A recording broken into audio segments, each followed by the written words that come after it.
Maganda at mapagpalang araw po. Ngayon ay ating tatalakayin ang mga nagsasalungatang paraan sa pagsasaling wika. Una ang salita laban sa diwa. Pangalawa ang himig orihinal laban sa himig salin. Pangatlo ang estilo ng author laban sa estilo ng tagapagsalin.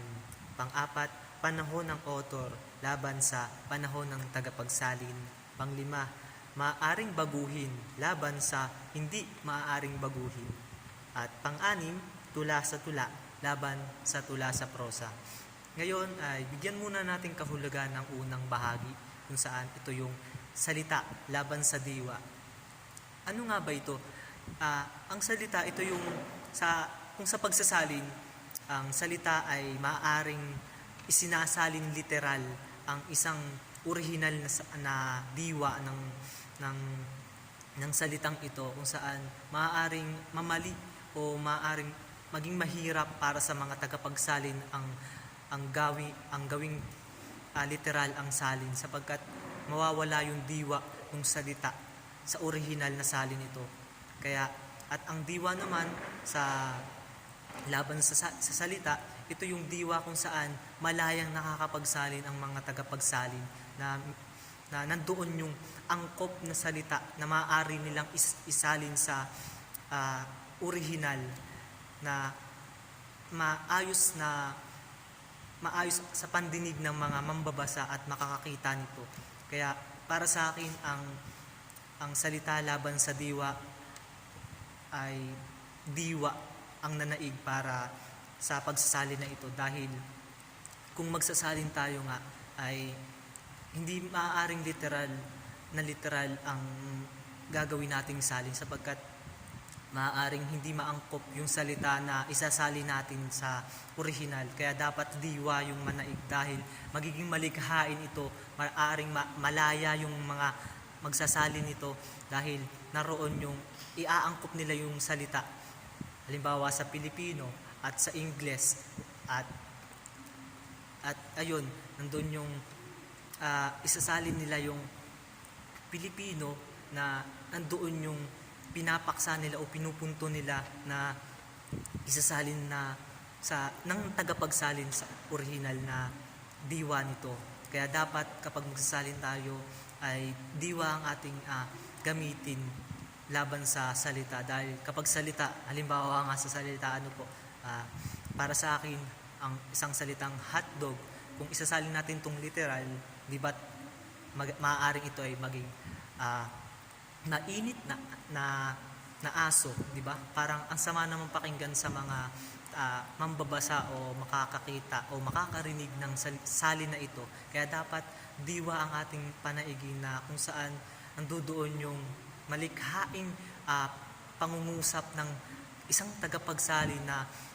magbibigay angkop sa mambabasa, na kung saan hindi nalalayo yung orihinal na ginamit sa salita na ito.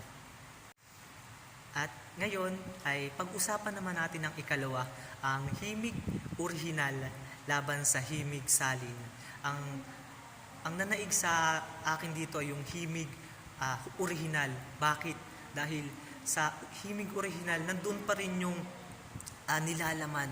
o kahit ito ay isinalin ng tagapagsalin, nandun pa rin yung nilalaman, sapagkat nandun nga yung malikhaing diwa ng sining sa isinasaling wikang ito, dahil hindi nalalayo yung wikang ginamit ng tagapagsalin, dahil yung himig o yung maganda sa pandinig ng mga mambabasa yung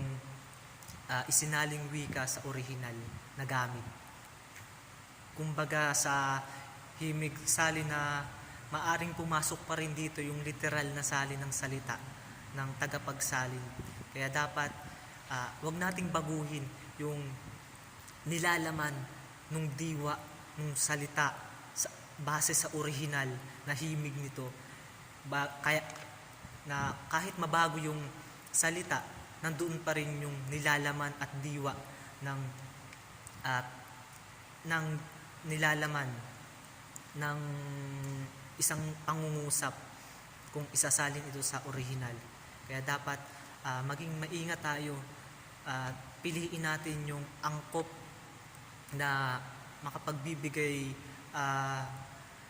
pasya o kasiyasiya sa mga mambabasa dahil maaaring hindi mahikayat ang mga makakakita kung isasalin natin to sa himig salin na mawawala yung paksa ng isang salin sa salita. Dahil kinakailangan palitawin natin yung original na gamit kahit na mahirap, kahit na hindi naaayon sa iaangkop, patuloy pa rin natin iangkop sa original pagkat maayos at magiging may isa katuparan ng mabuti kung ang himig original na salin na ito ng tagapagsalin ay magiging kaaya-aya dahil sa kabila ng isinali na ito sa halimbawa nga ang isang tula at alam naman natin na ang tulang ito ay napakahirap kung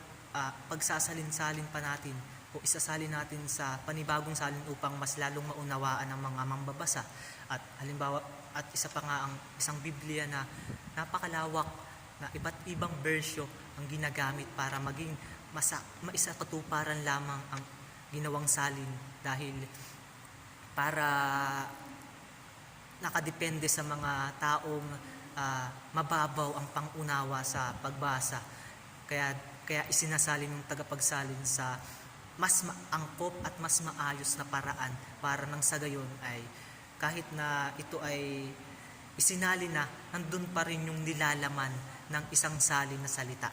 Kaya dapat maging maingat tayo at piliin pa rin natin yung original na bersyo ng isang salin batay sa isinasaling wika o salita para hindi mawala yung diwa na ginamit ng original na salin na ito. Ayan, dumako naman po tayo sa pangatlong bahagi kung saan ito yung estilo ng author laban sa estilo ng tagapagsalin. Alin nga ba ang dapat manaig sa dalawang ito, ang estilo ng author o ang estilo ng tagapagsalin? Marahil ay may kanya-kanya tayong opinion o paliwanag, subalit mananatili pa rin sa akin ang estilo ng author. Bakit? Kasi bilang pagpapahalaga sa mga manunulat at ng mahabang panahon ng kanilang mga nailimbag na salita ay nandoon pa rin dapat yung estilo ng author kung ito ay isasalin natin sa panibagong salin dahil bilang respeto sa mga manunulat ng kanilang akda o iba't ibang akda na kanilang nailimbag sa henerasyon noon na patuloy na isinasalin nagpasa hanggang ngayon dahil kung ating isasalin ito sa panibago dapat hindi mawala yung karanasan ng isang author dahil nandun yung kanilang nilalaman o yung kanilang nais ipahiwatig kung bakit nila naisulat ang isang akda na ito. Kaya dapat ang gawin pa rin natin o panaigin pa rin natin yung estilo ng author kahit ito ay maisalin man sa iba't ibang kaparaanan para mas lalong maintindihan ng mga mambabasa ay nandoon pa rin yung puso o yung kaluluwa ng author bilang respeto dahil ito yung magdidikta sa mga mambabasa kung kaaya-aya ba sa mga o makakahikayat ba yung panibagong salin kung yung original ay naroon pa rin o yung diwa ng mga salita dahil hindi natin pwedeng baguhin yung mga salita na angkop dahil yung author na nagsulat nito ay maaaring batay ito sa kanilang karanasan na dapat hindi mawala yung salitang iyon. Kaya dapat kung gagawa tayo ng isasalin na wika para mas lalong maunawaan ng mga mambabasa nang sa gayon ay marami pang sa susunod na henerasyon ay kung hindi yung mga halimbawa mga hindi nakapag-aral, yung mga taong kakaunti yung kaalaman tungkol sa mga wika, ah, isinasali nila ito dahil ah, para sa ah, ikaayos o ikakaunawa ng mga taong hindi palubos na ah, kapos sa mga wika o salita na hindi pamilyar sa kanilang pandinig, kaya kanilang isinasalin sa panibagong salin. Pero dapat yung estilo ng author sa kanilang isinasaling wika, o Pilipino man yan o isalin mo man yan sa English, ay dapat andun pa rin yung estilo ng author, dahil yung iba kasing mga wika ay halimbawa yung mga maraming panahon na ang dumaan o naging historical na yung akda na ito, dapat ay yung estilo pa rin ng author ang manaig sa mga mambabasa, dahil alam yan ng mga matagal ng mga nakakita ng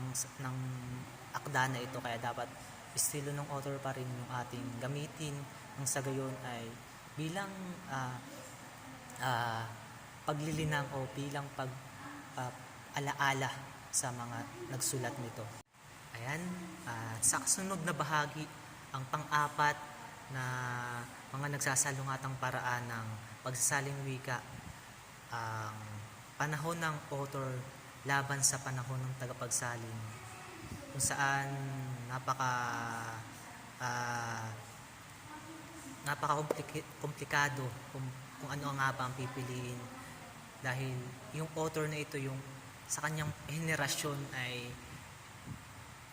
maraming nakahikayat sa mga mambabasa, kumbaga sa mga panahon tagapagsali na maayos din naman, sapagkat ito ay para sa mga tao na panibagong makababasa nito, na mas lalong mauunawaan ang kanilang binabasa na akda o anuman. Pero para sa akin, mas nanaig pa rin dito yung panahon ng author, na kahit mas maganda yung panahon ng tagapagsalin, dahil nandito yung mas lalong pinapaangat nito yung diwa, at hindi nawawala yung angkop na salita sa original na salin o yung panahon ng author. Kumbaga ay para sa akin ay panahon pa rin ng author ang mananaig, dahil narito yung katulad nga nung pangatlo, yung karanasan o yung mahabang panahon ng kanilang mga naisulat, nailimbag,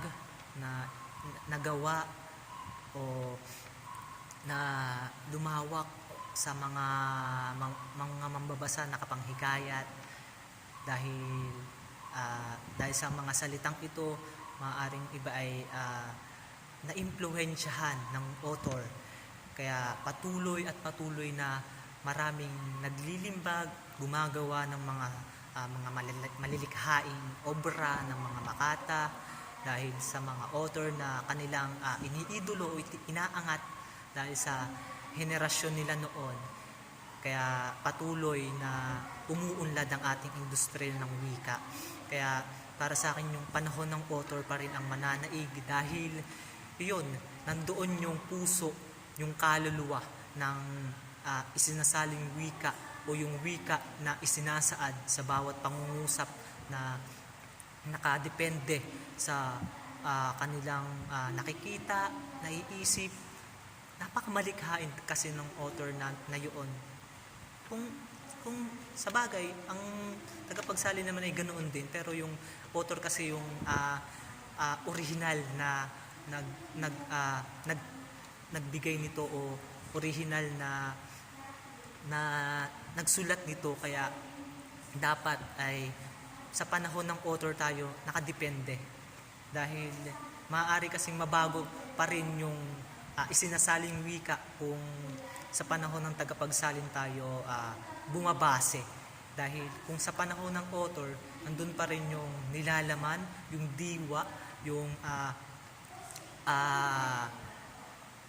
at digit dito yung karanasan sa nagdaang panahon na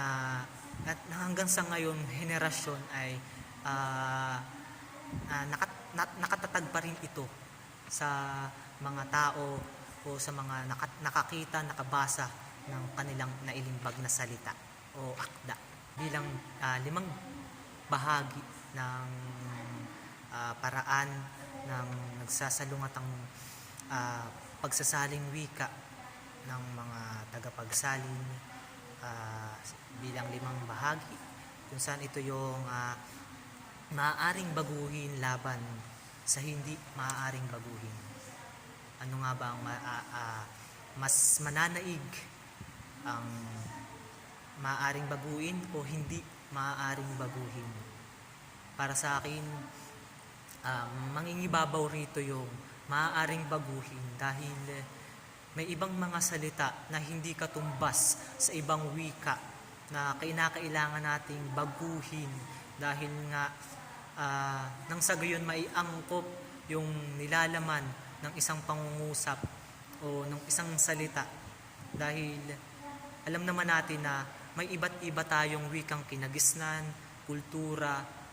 na bilang respeto rin na sa mga ito ay kahit na napakahirap o di madali na magsalin sa ibang wika o sa ibang paraan, pero pag-usayan pa rin natin na maiangkop yung kahit na ito ay mabago sa ibang salita,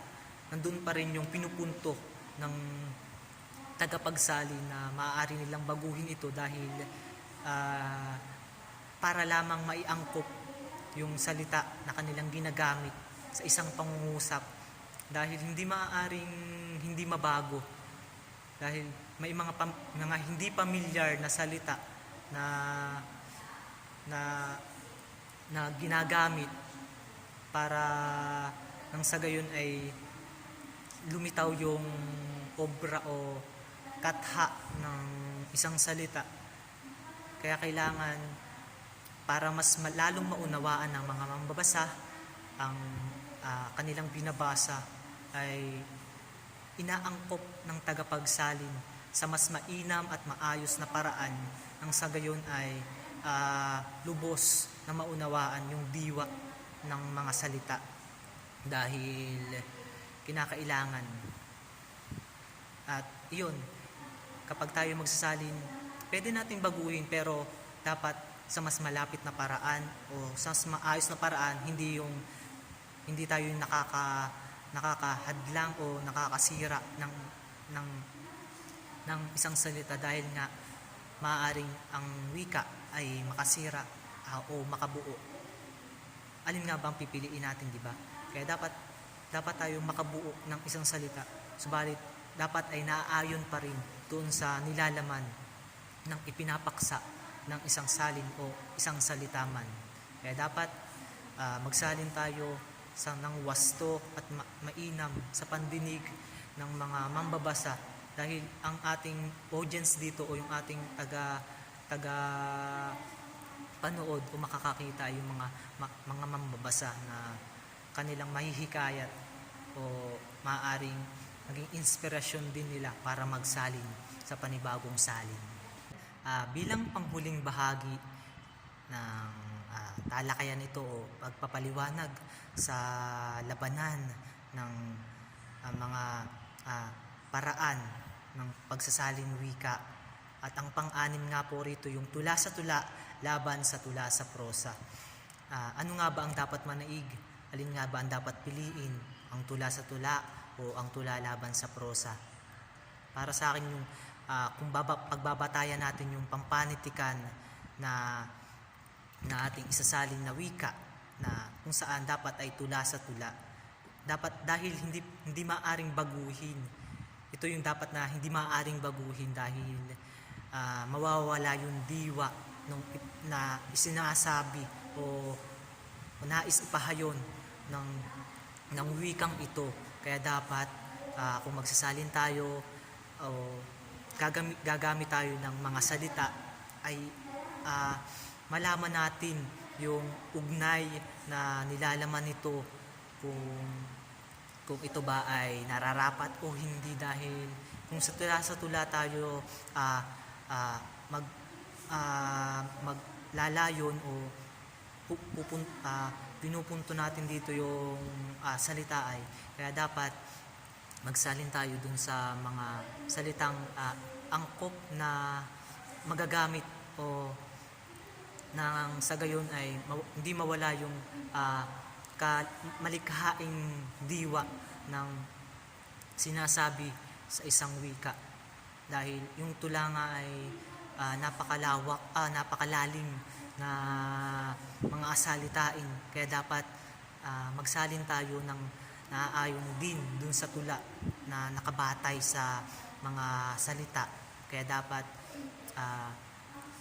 isalin natin to ng may habang panahon ang pagsasagawa. ah, ah, bumase tayo sa proseso ng ating pinagsasalinan, dahil napakahirap isalin ng tula, dahil maaaring mawala ang nilalaman nito